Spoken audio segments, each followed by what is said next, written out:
Welcome to The Fight on Matrix Midwest with Randy Carricker and company. Hi kids, welcome to the program. Great to have you with us. That's Andrew Rogers. I'm Randy Carricker, and we have quite a fight coming up for you. We've got the Super Bowl matchup, which I know that you wish included your Chicago Bears. I wish, but I think it's also crazy that the Super Bowl is right around the corner. Yeah, it's amazing, and we only have one football game left. A lot of great college basketball happening in St. Louis, and also later in the show today, we're going to have story time with Uncle Randy, but we're going to get things started with our quick hits. And Andrew, it's our first look at the Super Bowl matchup. You've got the New England Patriots coming back for the first time in 7 years after it was a taffy pull win over the Denver Broncos in the AFC Championship game. And then Seattle knocks off the Rams in an epic matchup in the NFC Championship game.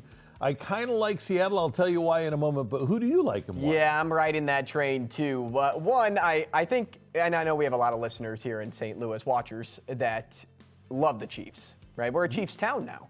But I think America was rooting so hard against the Chiefs back there or the Eagles back there that they love this Super Bowl matchup. And I'm one of those, and I also favor the more exciting team in this case. I don't think the Pats have done enough to wow me throughout the playoffs. They are a good football team, but if I don't have a horse in the race, I'm going to go with the more exciting team to give me the more exciting game. And that's exactly what I'm thinking. When you look at the Patriots' wins, basically C.J. Stroud handed them one, right, with the 4 interceptions in the first half. And then they had the advantage of having the lead when the snow came against Denver, and that defense, which is their Achilles heel, was playing against a backup quarterback. They have had things go their way.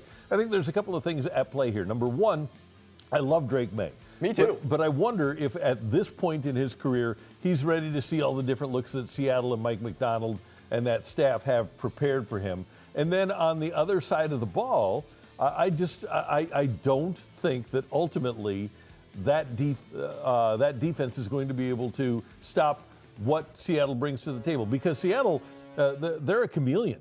They can find a way to win. They did it through the air against the Rams. They can do it on the ground even without Zach Charbonnet. I don't think that the Patriots at this point, and soon they will be from a personnel standpoint, I don't think they're ready to handle what Seattle's offense brings with what Clint Kubiak is calling. And I'm right there with you. I love Drake May. I love his story. He's going to be a great franchise quarterback in the league. But I love Sam Darnold's story more. And I'm just rooting a little bit more, too, for that emotional side of this battle. And I'm also interested to see at Santa Clara. I wonder if the 12s show up. That's a hard trip for Patriots fans to go all the way to San Francisco. And they've gone to a lot of Super Bowls. They might be thinking, people that have money to go to a Super Bowl, I've been to enough.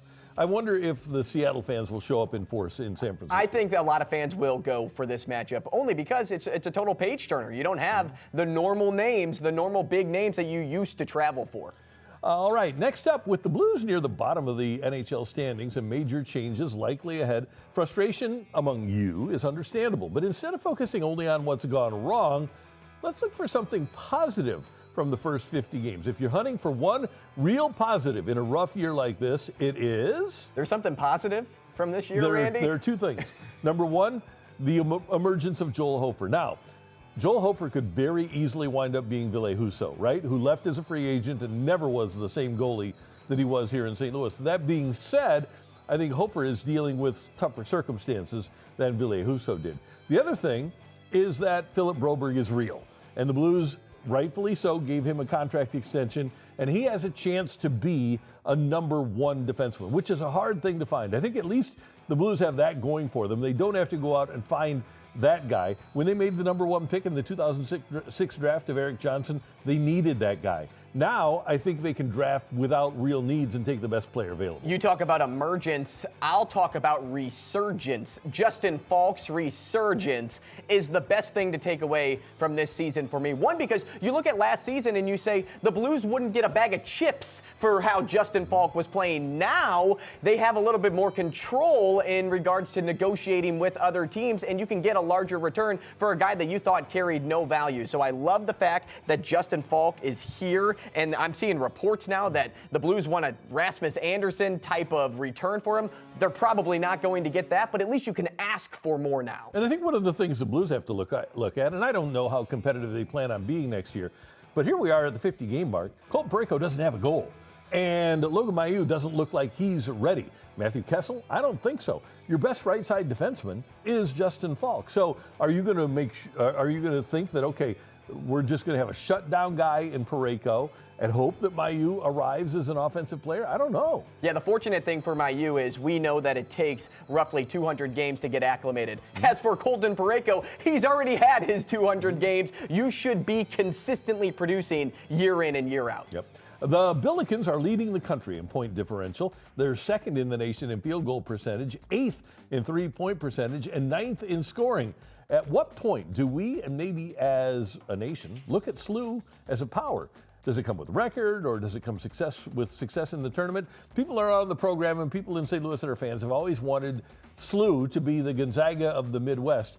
That might finally be coming to pass. Now, it's only the first year. You have to build a program. But if Josh Schertz is here, maybe that can happen. You have to show up consistently, and I mean in the tournament, that is, for you to be looked at as a power in any sort of way. But at the same time, I just don't know how easy it is for small schools to be looked at as powers. In fact, I don't even know if there are small schools anymore that are powers in the world of college basketball as we have it. Because if you just go back and look at St. Peter's magical run to the Elite Eight, it's not like St. Peter's is a power for their one-and-done run, because they had all of their players, too, that just said, hey, I'm going to go play at Power Fours now. And so that is the risk in college basketball today of discovering the next new power, and you really can't do that unless you have sustained success over the years. But are schools in the Big East powers? Because all of those schools in the Big East are comparable to No, SLU, 100%. right? 100%. St. Peter's has like less than 1,000 students. 100%. The Big East, though, in college basketball, it's probably more of a college or a Power 5 because of the teams you have in the Big East today, which is why I think SLU wants to make that jump, and you can become a power if you find yourself in the Big East. There's no excuse for SLU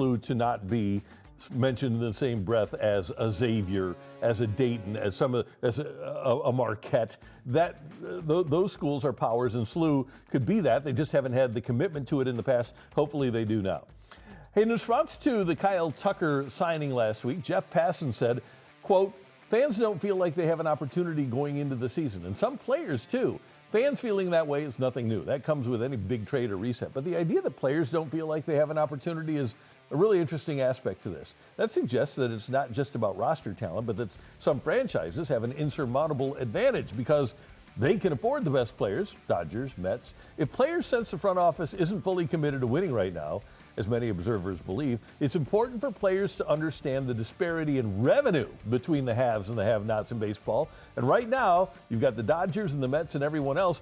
And as we head towards the end of this collective bargaining agreement, I think it's imperative that somebody inform the players that more now, about 3/4 of the money is going to about 10% of the players, and that you do have this dramatic difference in revenue where the Dodgers could have a payroll that's higher than about 20 teams' revenues. And I can understand the frustration of feeling like you're at a major disadvantage. Nobody wants to play an all-star lineup 4 times in a season. And in the NL West, you have to do that. In the AL East, you have to do that. But here's what teams need to remember. Nobody thought the Blue Jays were going to come alive and almost win a World Series last year. In fact, they were projected to finish last in the AL East and ended up being tied for first with the Yankees. The message that you can take away from that, and here's what players need to, realize, is that you have to prove to the front office that you are enough and are having enough currently, and you need to spend enough now to get over that hump. And that's what the Blue Jays did when they went to get Santander. And if the Blue Jays were in the United States, they'd be the 4th largest market, and they had the 4th largest payroll last year.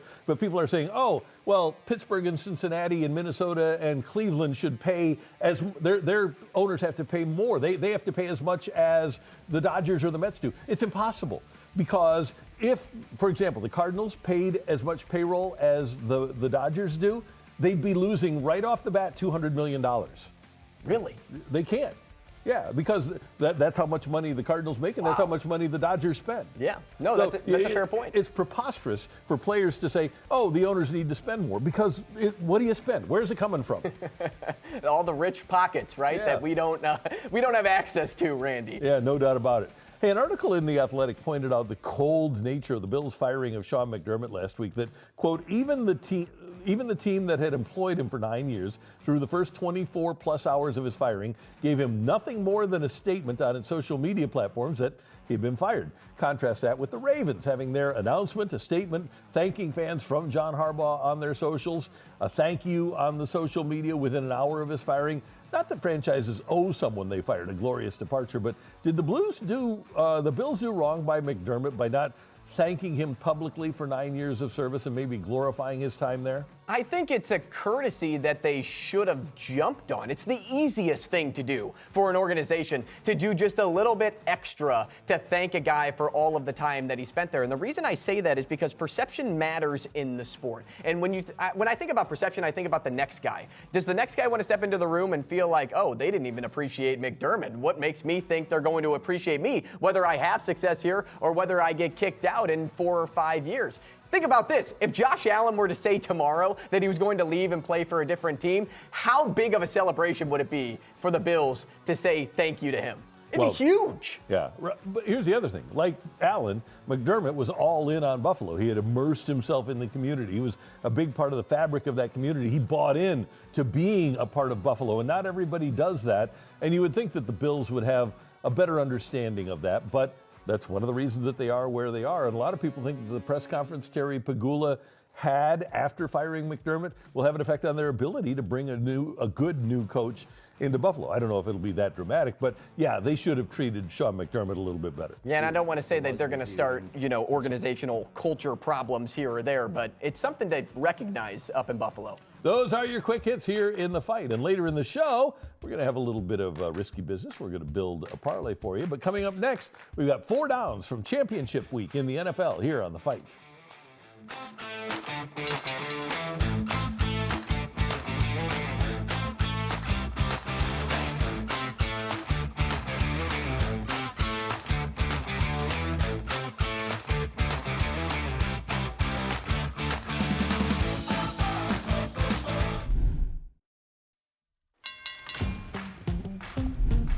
Time now for 4 downs from championship weekend in the NFL. And I will start, Andrew, with first down.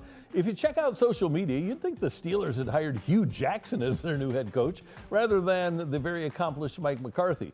If you're a franchise that has struggled to develop quarterbacks, don't you want a guy that developed Aaron Rodgers and Dak Prescott? Isn't a guy that went to the playoffs and whose offense scored 49 touchdowns for New Orleans with Aaron Brooks at quarterback a pretty good thing?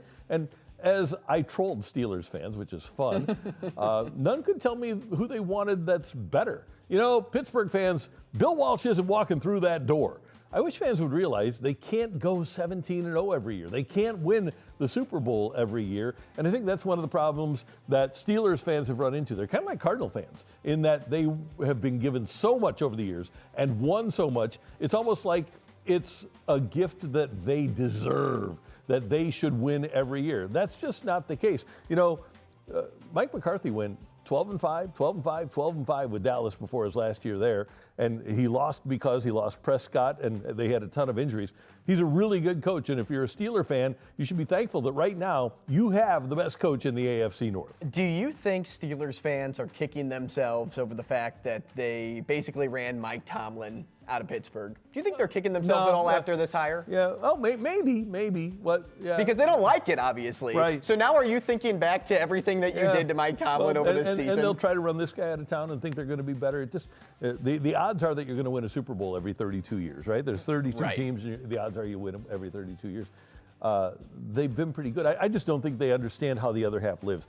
They say that Cleveland just deserves to be Cleveland, and they never take into consideration that they could be Cleveland. They just want the fresh and exciting face. That's what everybody wants now. And when you look at Mike McCarthy, he's the proven guy, but he's sort of like the known. When you understand what you have in front of you and you know what he's done in the past, it's like, that's not very exciting. But if you get Ben Johnson, right? Ben Johnson for the Bears took them and elevated them over the top. Now all of a sudden it's like, I want that guy.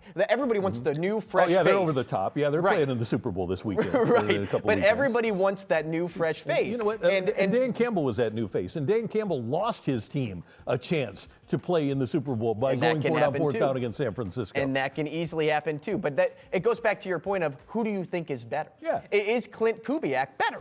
Because if you think he's better, and you find out quickly, let's just say he goes to the Raiders, who knows, and he ends up being better, it's like, okay, well, then you missed on that one. But that doesn't mean that you wouldn't be in the postseason right away next season, which you could be with McCarthy. I can tell you this. In September, the most accomplished coach in the AFC North isn't going to be whoever Cleveland picks. It's not going to be Jesse Minter, and it's not going to be Zach Taylor. It's going to be Mike McCarthy. He will be the most accomplished coach in that division and give his team the best opportunity to win every Sunday. All right, my first down, Randy. Remember the quote, "We will rally around Kurt Warner and we will play good football." I remember that well. How about let's rewrite that to say, "We will rally around Jarrett Stidham and we will play good football." Okay. And for the most part, the Broncos did play good football. I mean, it was a 3-point difference in the AFC title game.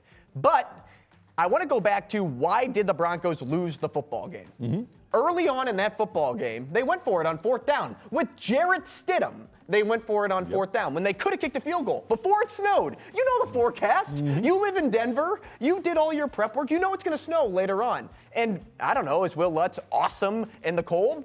He proved that he really wasn't once the snow really started to fall. And that early field goal missed. Well, it was just missed opportunity. They didn't actually take the field goal. They went for it on 4th down. And all of a sudden, that haunted the Broncos the rest of the way. You take points when you have the opportunity to get points. Well, back in my day, we didn't have analytics. We had logical football coaches who said, you don't leave points on the football field. We had guys like Joe Gibbs, the best coach in the history of the National Football League, Bill Parcells, Bill Walsh, Mike Ditka, guys who won year after year after year. And you know what? They didn't win by going for it on 4th down and missing. They won by accruing points and playing the game in a logical manner.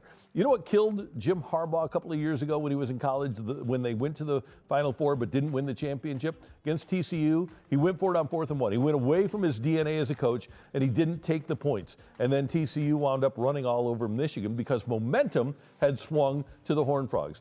Points are a momentum thing, and you have to take points in the NFL. There are points in a game if you're down 4 and you need to go for it, yes. But not in a close game, not in the first half. Wait until the 4th quarter to start wasting the football and leaving points on the field. You know, I thought the same thing with the Rams even. And I know that field goal toward the end of the game wouldn't have mattered because Sam Darnold ended up running that team all the way down the field and Matt Stafford didn't have a chance in the end. But I thought to myself, why didn't they kick the field goal when it was 31-27? You are 4th and 4, or really 4th and goal at this point. You could kick a field goal, save some time, and now you don't have to worry about going the distance and trying to get a touchdown. And instead, you know, the Rams ended up losing that football game by 4 points. I mean, little moments like that matter. New coaches, young coaches, old coaches, every coach. Here's an old adage that applies still to this day. It always will in football. You never go wrong when a possession ends in a kick. The only time things go wrong are when possessions don't end in a kick. Unless it gets blocked, right? Well, but still. Little times does that happen. Yeah, very rarely. Yeah. All right, my second down. When the Rams were here, I was not a Seahawks fan, obviously. But on Sunday, I was the biggest Seattle fan east of the Space Needle. And boy, did they come through. As hard as Tom Brady cheered for his buddies, Mike McDonald's defense stepped up when it needed to. And that defense, despite their performances against LA, is legit. I love Drake May, but he's going to have his hands full in the Super Bowl, as we mentioned. And one thing about this Seattle team, and you mentioned Sam Darnold, and I predicted, I put money on it, that he would throw interceptions. He took care of the football. He made throws like that. He's got number 11. Hey, if you have a problem, just find number 11 and throw the ball to him, right? And here you go, when things really mattered for Seattle, and not on this play, but yeah, this play right here. When things really mattered, the defense came through for the Seahawks. That was that 4th down play I just mentioned when you could have taken the points. Right. I'll tell you what, this Seahawks team is special. They really are special. And I think, too, Sam Darnold looks more comfortable quarterbacking a team now than he ever has in his entire career. Now. And he's on a better team, right? But even last season when he was on the Vikings, I feel like that was his confidence boost. When he played for the Vikings, it's like, oh, I know I'm a good quarterback. I know I can keep doing this. Now with the Seahawks, he's just relaxed. And every play that he makes is the best play for his team. Well, and one of the things, and we talk about on this show about how football is not a one-on-one sport. You know, when he had those bad games against the Rams last year and then the playoff game, he got sacked like 6 and 7 times. It's really hard to throw passes from your butt. And when you protect your quarterback and he feels comfortable stepping up in the pocket and letting it rip, it makes a huge difference. And the Seahawks have a good offensive line, and they showed it against the Rams. The Rams had their hands full with that. They couldn't get to him on Sunday. And I really do think that he's in the perfect situation. I don't know if there was anybody else interested in him. The Vikings didn't offer him anything. He didn't get a huge contract. But I'll tell you what, Sam Darnold landed in the perfect spot. Yeah, you'll hear that point brought up one more time here in NFL 4 Downs. But let me get to this first. You can't ever have too many good players, right? And that's Ohio State more years than not. Just look at Mel Kiper's most recent mock draft. 3 Ohio State players in the top 10, 5 in the top 25. Cardinal Tate being the best wide receiver in the draft is a little wild considering he was the number 2 on his college team, but that's how much talent Ohio State has. Arvell Reese could easily be the number 1 pick if it weren't for Mendoza balling out at the end of the year. And that's how good Ohio State is. And the remaining 3 members of that class in the first round, they all play defense. The Buckeyes were the number 1 defense in all of college football. So if you don't know who to draft, just go back to my opening line. You can never have too many good players. It's okay to take the best available. So as we approach April, if you're a team from 15 on, just take the best player. And more times than not, he probably comes from Ohio State. Okay, a tough question for you then, because I would do this. John Harbaugh in Baltimore had incredible success, first with Ed Reed and then with Kyle Hamilton. Caleb Downs is going to be the best safety to come out in years in the draft. Yeah, it's been a long time. Since Jamal Adams. Yeah, the last guy to be drafted in the top 10 was Jamal Adams by the Jets, right? Well, maybe Derek Stingley. No, I think Adams was. Well, the last. Is Derek Stingley a corner? He was. Okay. Yeah, drafted. See, that's what defensive backs. It always gets mixed up in my brain. I wonder if, and I don't know if the Giants trade down or if they just take the safety, but Caleb Downs is a guy that can control games from the defensive backfield. I wonder if Harbaugh might convince them, hey, this is the guy to go after. We've got pass rushers. We don't really need Arvell Reese because Brian Burns had a great year. Kayvon Thibodeau is still good. We just drafted Abdul Carter last year with the number 2 pick. Maybe the direction for them to go is to go with a guy like Downs. Can you have too many good pass rushers?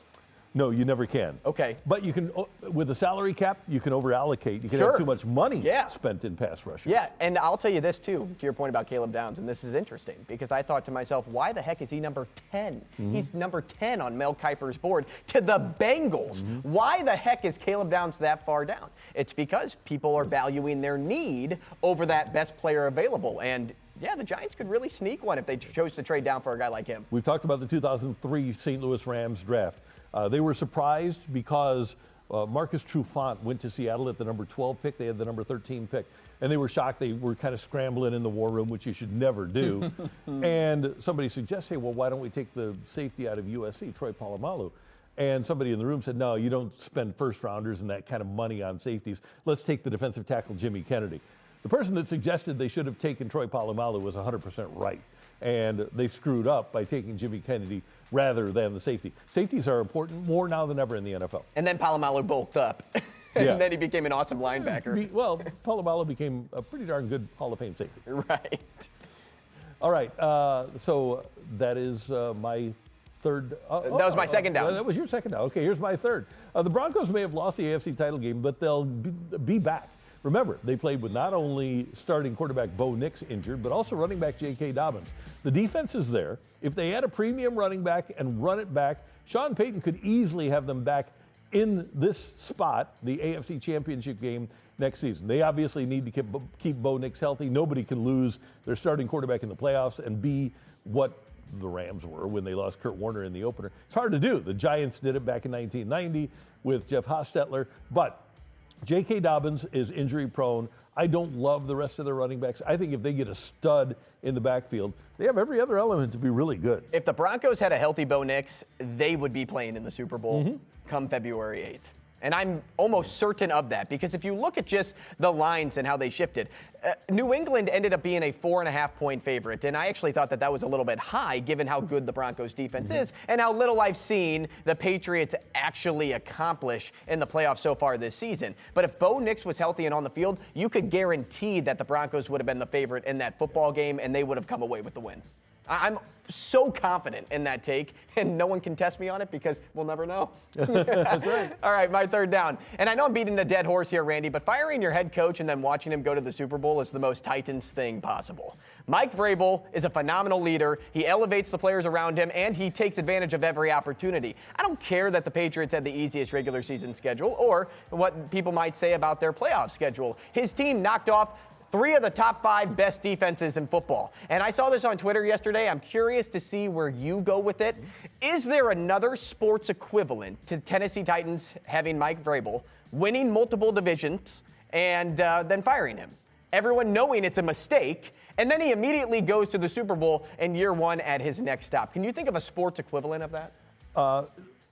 Well, it would be probably Tony La Russa twice. Right. When the White Sox fired him in 1996, he goes to the A's and winds up going to the World Series 3 times. And then he leaves the A's, first year here, 96. He wins the division and winds up going to winning a couple of World Series with the Cardinals too. It's rare that organizations are stupid enough to fire winning coaches, but it does happen. But I don't think there is an organization as stupid as as right now, at least in sports, the Tennessee Titans appear to be. By the way, one other one I can give you is that the Arizona Cardinals in their first year in Arizona after leaving here fired Gene Stallings. He goes to Alabama, wins the national championship in college. Yeah, pretty good. Yeah. Pretty good. Mine, in the same sport, give me Sam Darnold's story. We talk about his journey and his story all the time. The Vikings are so dumb to say, oh, J.J. McCarthy is our answer. Yeah. Let's just let him go away. And now he's leading the Seahawks to the Super Bowl after having a tremendous season in Minnesota. Can I give you the worst one of all time? Yeah, hit me. After the first 3 years of the Blues' existence, they go to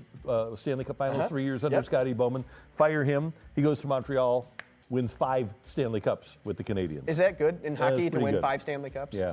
So, man, unbelievable. That the Titans.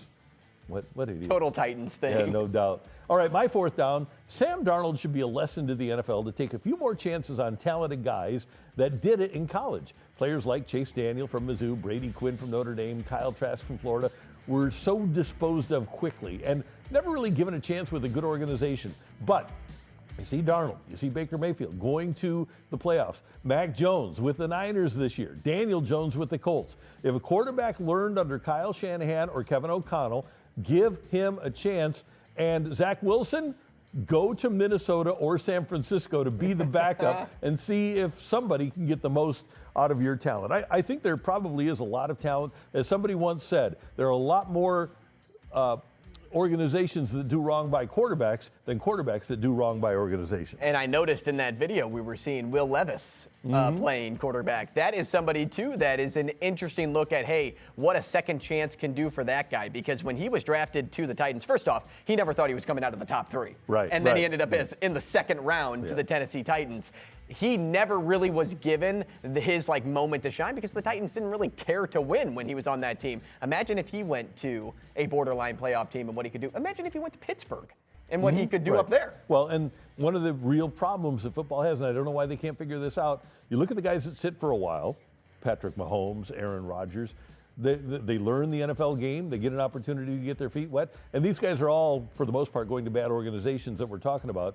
If you're starting day one for the Jets, if you're starting day one for the Browns, you're done right off the bat. You don't even have a chance. And I wish more of these guys would be given legitimate opportunity. And why do you think Dante Moore went back to college? There you go. He did not want to be a New York Jet. Nope. All right, Randy, I'm honestly so ready for the Super Bowl. My fourth down. Not that I want the NFL season to be over, but because it features 2 familiar teams with very different looks. The last Patriots-Seahawks Super Bowl we got was Tom Brady and Russell Wilson. Now it's Drake May and Sam Darnold. Just a completely different look. Back in 2015, we're talking about 2 Hall of Fame careers. Today we're talking about the prodigal son and the forgotten one. 2015 was Belichick and Carroll. 2026 is McDonald and Vrabel. It's the perfect out with the old story. And I'm just really excited to see these two teams go at it. It's two new teams that we haven't seen in a hot minute. Yeah, that's the amazing thing is that it feels like old blood, but it is totally new blood. And I think the nation being introduced to a guy like Jackson Smith and Jigba, who's not only a great player, but appears to be a great guy. Same thing with Drake May. Drake May is like the quintessential quarterback. He's 6'4", 235. He's got the rocket arm. He's what everybody wants as a quarterback. He's a really good player. And then for those that are only peripheral fans that will get an opportunity in the next 2 weeks to learn about Mike Vrabel, I think it's pretty cool because he does appear to be, and this is a strange thing to say about a Patriot, he does appear to be a likable guy. One thing, though, I want really badly is for Seattle to win this game. We don't need another 15-minute post-Super Bowl speech from Robert Kraft. America has been subjected to that enough, so let's go Seahawks. That's another reason why just to root for the Seahawks, right, is so that Robert Kraft doesn't get another one. Yeah, right. No doubt about it. All right, that is 4 downs from championship week in the NFL. Coming up, family friction in the fight. That's our list.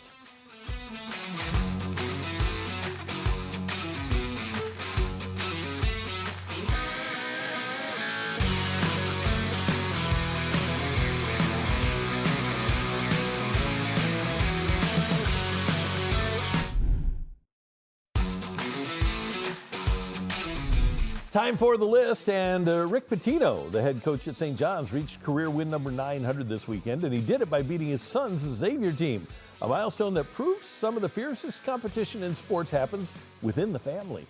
So today we're counting down the best family competitions in sports, and I'm going to start with my number 3. You know, the Cardinals thought they were going to face the Angels in the 1982 World Series, but Milwaukee came back to win the AL pennant. If the Angels had won, brothers Bob Forsch and Ken Forsch, Bob of the Cardinals, Ken of the Angels, would have likely faced each other in the World Series. As it was, Bob and Ken pitched for opposing teams in the 70s, but rarely against each other. Bob was with the Cardinals, Ken was with Houston. On June 15th of 1975, Bob was lifted for pinch hitter Ron Fairley in the 8th inning with the Cardinals ahead 7-4. But the Astros loaded the bases against Al Roboski in the 9th. Mike Garman relieved, and Cliff Johnson hit a grand slam, depriving Bob and St. Louis of a win. But Ken Forsch relieved Astros starter Doug Konecki in the 5th inning and pitched 3 scoreless innings in the top of the 6th. Ken Forsch, this is a weird thing. Ken Forsch, the pitcher, batted against his brother. We used to not have the DH. And that was the only time in their big league careers that they actually faced each other on the field. Ken struck out, ending the inning in the bottom of the half of the inning. Bob Forsch faced his brother and grounded into an inning-ending force out. So Bob and Ken each got to face each other as hitters against the other pitcher. Yeah, that's cool. That's a really neat connection there. And, you know, there's just something about that brother-sibling rivalry. It's a guy thing, but, like, when you know you're facing off against your brother, I don't know, it's something on the inside where you're just like, I have to win this set of bragging rights. I don't care. I would lose all my money for a year if it means I win this battle against my brother.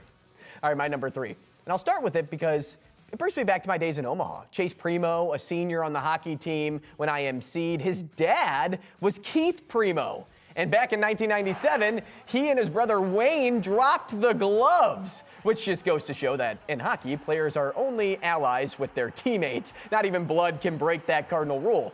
And after the fight, Keith said he went to the locker room and was so upset, he called his dad, his parents, and his dad was laughing on the phone. His mom saying, go out there and see what you can do to tie that game up. Both brothers vowed to never fight each other again. But the fact that I saw 2 brothers in this moment fight each other. It was just different. There's no way you'd see the Kachuk brothers fight each other today, right? But I wonder, like in the playoffs last year, I don't know if Luke has it in him. I think Braden Shen would fight Luke. I think that's a possibility. Oh, yeah, that's a good connection. There's absolutely no doubt that of the 6 Sutter brothers, Brian would have fought a brother. I've told the story before, but I'll say it again. One time on Christmas, Brian is coaching the Blues, and Daryl at that point is playing for the Hawks, and they're going to play a game right before Christmas, or right after Christmas, I guess, at the arena, and I'm at practice, and Brian's on the bench, and the Blackhawks are finishing up their skate. Brian's getting ready for the Blues practice, and Daryl skates by the Blues bench and says, hey, Merry Christmas, Brian, and Brian says to Daryl, blank you, Daryl. So that's brotherly love. Yeah, it's just the brotherly love thing in sports. All right, my number 2. Not only did we get a battle of 3 matchups between these two, but these Hall of Fame brothers, Peyton and Eli Manning, quarterbacked their teams against each other 3 times. Peyton went 3-0, while a Colt. Peyton beat the Giants twice, 27-17 in 2004 and 38-14 in 2010. Then in 2011, Peyton's Broncos won 38-24. In those games, Eli threw 5 touchdowns and 6 interceptions, while Peyton threw 6 touchdowns with 1 pick.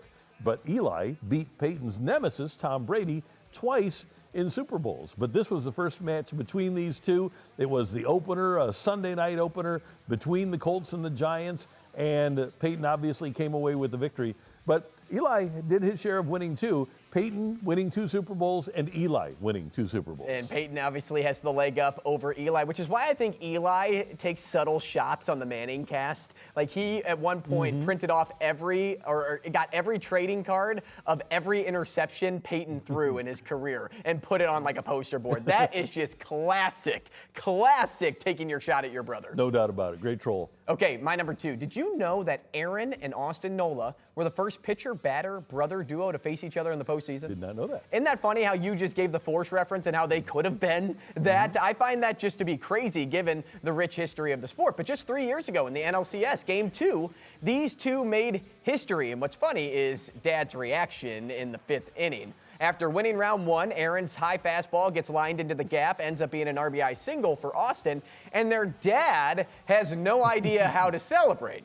And that just has to be the toughest and coolest part about being a parent in the moment. Look at him standing here, Padres hat on, Phillies jersey on, and he's like trying to give a backwards high five to whoever the family member is in front of him. He's like, I'm not showing any emotion. I'm not rooting for Austin. I'm not cheering against Aaron. And this thing, I'm just watching the game. That's amazing. And these two faced each other. We did have the Boyers, right, in the 1964 World Series. But that's true. But we didn't have a pitcher against a hitter. That's true, yes. So, but it is fun to have those sorts of interactions where one of them is a pitcher and the other one is a hitter. Yeah, oh man, and we'll get more of those probably. Yep. My number 1, and this is an easy number 1, 3 years ago, Donna Kelsey's dream came true when her sons both played in the Super Bowl. Jason was the center for the Eagles. He was the linchpin for the tush-push, and the Eagles almost came through. Jalen Hurts scored 2 tush-push touchdowns for Philly, but Kansas City won 38-35 with Travis catching 6 balls for 81 yards and a touchdown for the winning Chiefs. We know how much these two brothers love each other, and the mom went to Travis to celebrate with him. Then Jason finds the mom and says, hey, go celebrate with Trav. He was obviously devastated, but what a day for the Kelsey family, and pretty amazing that you have a Hall of Fame center right there, and the tight end is also going to wind up in the Hall of Fame, and they both get to play in the Super Bowl as well. And that super emotional moment there with Jason Kelsey and his mom, instant tears started flowing right when he saw Donna Kelsey, and that's got to be the hardest spot for a parent to be in. Celebrating your son who just has the confetti falling, his team-colored confetti falling onto the field, while the other is battling every emotion from everything that he went through throughout the season, and it ends at the Super Bowl. But what a cool week leading up to it, too, for the Kelsey family. That was great. And, there's a similar moment here with the Harbaugh brothers coaching against one another in the Super Bowl, and that was the easiest story for any reporter to tell at the time. And the game delivered even more drama than basic sibling rivalry. Baltimore stormed out to a 28-6 lead behind Joe Flacco's deep shots and Jacoby Jones's kickoff return. But then the infamous Superdome blackout froze momentum and ignited San Francisco's comeback. Colin Kaepernick led 3 straight touchdown drives to turn it into a last-minute goal line stand. And when it ended, the Ravens held up 34-31 to win it.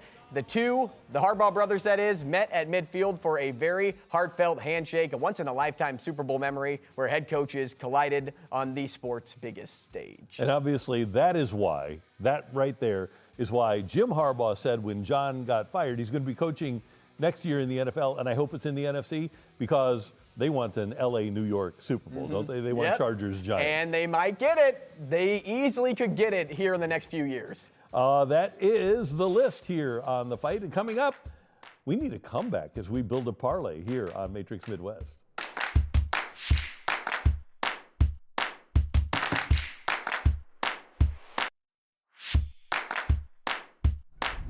All All right, time for some risky business, and we're going to go to the warm weather as we build a parlay. The Australian Open is going on, and I'm going to look at a Tuesday matchup between Coco Gauff and Alina Svitolina. And Coco, the American, is at minus 198 to win this. She's a heavy favorite, and I think she's going to win with no problem whatsoever. I think this is easy money. I will tell you this. I'm rooting for Coco, but that's a great last name. Svitolina, yeah. And Alina Svitolina to top it all off. That's just a great name Alina overall. Svitolina, yeah. I'm all for this. I'm not much into tennis, Randy, but I do know a few names like Djokovic and Carlos Alcaraz. And I think it's actually Alcaraz. And so he is taking on Alex de Minaur. I'm going to go with that. This is also a Tuesday match. De Minaur, okay. 541, you just can't play that. You can't play that value. No. He's too heavy of a favorite. It doesn't make any sense. But what you can do is scroll down to set betting here. And I think, based on what I've seen in bracket play so far for de Minaur, that he'll steal one. Alcaraz will win 3-1. Give me plus 235 for that to be the outcome. We're going 4 total sets, but Alcaraz wins it 3-1. Okay, I went conservative. You're a little bit high flying. Yeah, just a little. At plus 404. Right. Let's see what we can pick. You know up what? I'll do on my this own math parlay. again. The machine just only ever wants to act right for me every now and then. But this is a $404 payout. Okay, that's what we want when we put $100 on, and that is our parlay here in Risky Business here on The Fight. Coming up, we've got Take It or Leave It, Story Time, and Today in Sports History. It's coming your way here in The Fight.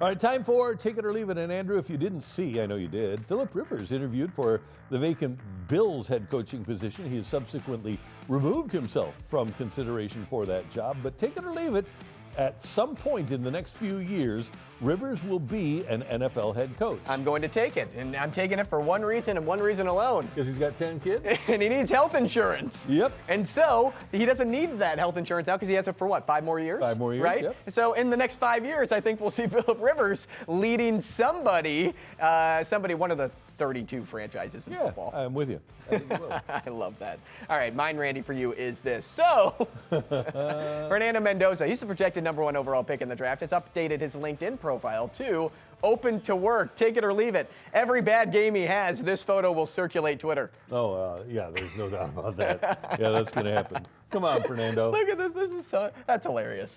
He's got great lettuce. Yeah. Yeah, it's got the jawline, the shirt and tie. He's got it working. Yeah, got it working really nice. All right. Now it's time for Story Time with Uncle Randy. We're going to spin the wheel. We're going to get a decade. We're going to get a sport. And I will come up with a little story for you. All right. And we're going to go 1970s. Holy smoke, Indy. Young Randy. Okay. 1970s, and we are going. This is easy territory for you. 1970s football. Okay, I will go with some. Should we go early or late 70s? It's not going to matter for me. I won't know either way. Okay, we'll go some late 70s football for you. Okay, so back in the late 60s, the Dallas Cowboys had a quarterback by the name of Craig Morton. And he actually split time in a Super Bowl with Roger Staubach that the Cowboys wound up losing to the Colts. But fast forward to 1977, Craig Morton has moved to Denver. And much like Sam Darnold this year, Craig Morton leads the Broncos to the Super Bowl against the Cowboys. Now, the Cowboys pretty much handled them in 1977. By the way that it worked in the 70s was Miami won a couple of Super Bowls in 72, 73. Steelers won 74, 75. 76, 77, it was the Cowboys and the Raiders, and then 78, 79, it was the Steelers again. Anyway, Craig Morton, after sharing time, there he is, with Roger Staubach, and there he is in a Cowboys uniform, in the Super Bowl, he was taken out for a guy named Norris Weiss. Norris Weiss finished up the Super Bowl for the Broncos that the Cowboys beat them in the 1977 season. So there you have it. So was he taken out of the Super Bowl too for the Cowboys or just during the season? So they knew going into the Cowboys Super Bowl that he was going to split time with Staubach. That's just the way they were doing it. No, he had led. He was the guy for Denver in the Super Bowl. And they just took him out. And he wasn't hurt. They just took him out because he was so bad against the Doomsday defense. We're going to call him Jalen Hurts to the next Tua Tagovailoa, right? Yeah, there you go. All right, so that is story time with Uncle Randy. A little Craig Morton. Did you think you would get Craig Morton on this day? Definitely didn't. 1970s football. And I hated the Cowboys. I was rooting for the Broncos that day, so I was a Cardinal fan, so I had to hate the Cowboys. All right, now it's time for this date in sports history. And on this date in 2019, the Blues were celebrating a win over Anaheim that would be the first of an 11-game winning streak that would propel the Blues to the Stanley Cup championship. This win over Anaheim, 5 different Blues scored goals. Actually, Anaheim scored first. Jordan Binnington stopped 12 of 13 shots, and this was the start of an 11-game winning streak. Who knew at this time in 2019 that the Blues would get on such a roll? And by the way, that laser from Tarasenko tied the game at 1. The Blues would get on such a roll that they would go all the way to the Stanley Cup and wind up winning it. You asked who knew. 2 guys that went to Vegas, 2 Blues fans that went to Vegas and put a bet on the Blues when they were in last place. And then all of a sudden they got paid out pretty handsomely after the Blues won the Cup. Yeah, pretty amazing that this happened. And this was the start of an 11-game winning streak. And what I remember most about the winning streak is the end when Shen scores the winner in Tampa, bouncing the puck past Vasilevsky, the back-to-back wins in Florida. It was just an amazing streak, and that was a lot of fun. And hopefully the Blues will do that again sometime. Yeah, I can't imagine it's going to be this year. You look at all those guys in the prime on that in their prime: Vladdy, Jaden Schwartz, Ryan O'Reilly, Petro. It's so much different than this team, right? Oh, yeah. This team's a little too young, and the guys that should be in their prime aren't showing like they are playing in their prime. Yeah, no doubt about it. So there you have it. That's this date in sports history. Hey, you can always sign up to participate in the fight. Go to matrixmidwest.com. Use the drop-down menu to find Carricker and Company, and you can join us here in the fight. Should be a lot of fun. And by the way, you can always find us now.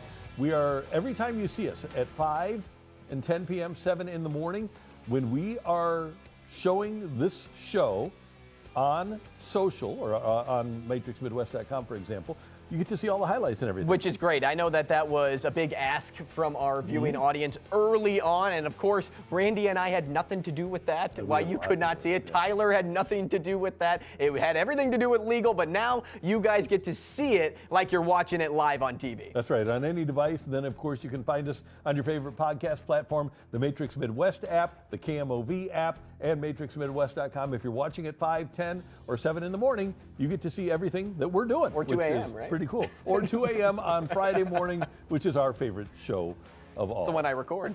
All right. Thank you so much for being a part of the show. For Andrew Rogers and the amazing Tyler Klaus. And David Arnold, who joined us here on the show today, too. Good call. Thanks for being a part of it, and we will see you next time here in The Fight.